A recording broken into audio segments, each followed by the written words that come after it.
Երկու միանման տարաներում դասավորեցինք բանջարեղեն, վարունգ, գազար, կաղամբ և խաք լոլիկ և ամեն շերտում համեմունքներ,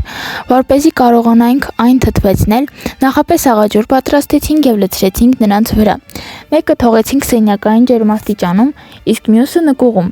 ավելի սառը միջավայրում, մեկ շաբաթ հետո ստուգեցինք, փորձեցինք համը, արդյունքում սենյակային ջերմաստիճանում գտնվող տարային բանջարեղենն արդեն թթվել էր և ախորժելի հոտը բուրում էր, իսկ սառը միջավայրինը դեռ քաղցրահամ էր, պետք եղավ ևս մեկ շաբաթ սպասել մինչև որ այն թթվեց,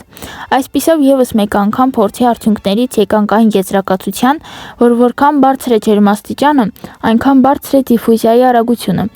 այս փորձի արդյունքում համոզվեցինք նաև միջառարկայական կապը ֆիզիկայի և քիմիայի միջև, այն, որ թթվեցման պրոցեսում առաջացավ թթու համ և անուշաբույր հոտ,